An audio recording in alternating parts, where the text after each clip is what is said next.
Hey folks, Dr. G here with a topic that is very near and dear to my heart, artificial intelligence. We're going to be talking about how generative artificial intelligence can be used in the classroom. Believe it or not, I actually encourage my students to make ample use of generative AI in a writing course that I teach at San Jose State University.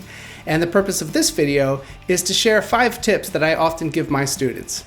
The first tip that I give actually barely uses the generative AI, but it's a really important one nonetheless. And this is a lesson that I learned when I was a PhD student, when my PhD advisor told me that when you have a well-formed question, you already have half an answer. And what I mean by this is if you take the time to write a well-thought-out prompt for the generative AI asking for what you want, that exercise of taking the time to put what you're after down into specific words can often be super helpful in organizing your thoughts. My second suggestion for you is that you ask the generative AI to write you an outline. AIs that generate natural sounding text are often best at writing text that is very similar to other examples it has seen. And for this reason, outlines it tends to do extremely well with. So I always tell students, ask it to write your first attempt at an outline. So you write your prompt saying exactly what you want your outline to be, who the paper is for, etc. Who's the audience? How long is it going to be? What do you want it to cover? Right? Take the time to write a really well thought out prompt for the outline that you're asking for, and then let it write your first draft of your outline. Most likely that outline won't be perfect, but it's so much easier to revise an existing outline than to start from a blank page.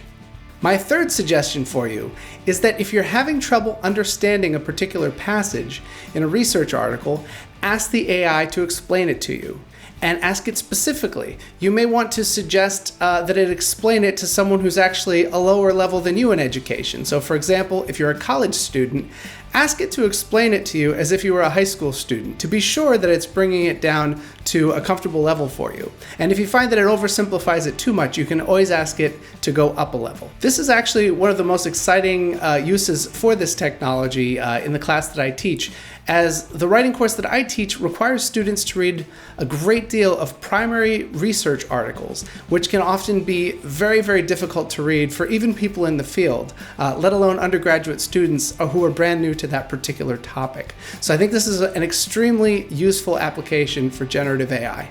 My fourth suggestion is that you ask the generative AI to adjust text that you've written to be more appropriate for your intended audience. The reason this can often be so helpful is because if you're learning something brand new to you, often it's difficult to simultaneously describe what you want to write and get the wording right, and also have it sound appropriate for the audience.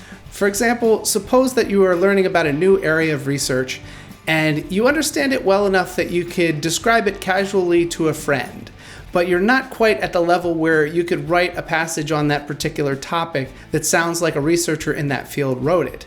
Well, write it down the best way that you can explain it and ask the generative AI to generate a rephrasing of it that's more appropriate for your intended audience. Finally, I think this might actually be my favorite one.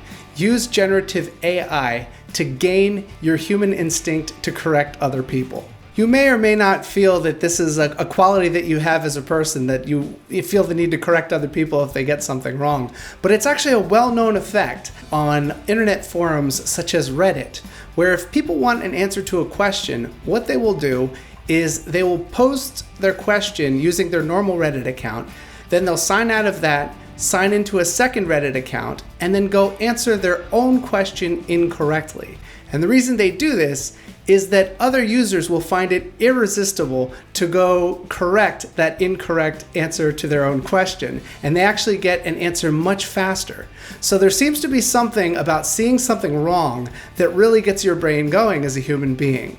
Thus, the premise for this kind of unusual way to use generative AI to help you write is the notion that even if the generative AI gives you an answer that is not helpful, it is not at all what you were asking for when you wrote your prompt, oftentimes it'll give you a wrong answer and you'll say, that's not what I wanted, here's what I wanted, and then you'll start writing the thing that you actually wanted. So it's actually a great way to break writer's block, because you're basically using that same trick that people use on Reddit. So even if the AI does not give you what you're after, sometimes it still puts you on the right path. And also, don't forget to tell the AI that it did not give you what you wanted, because it can often do better if you tell it exactly where it went wrong. All right, folks, I hope that was helpful. I'm Dr. G, and I'll see you in the next video.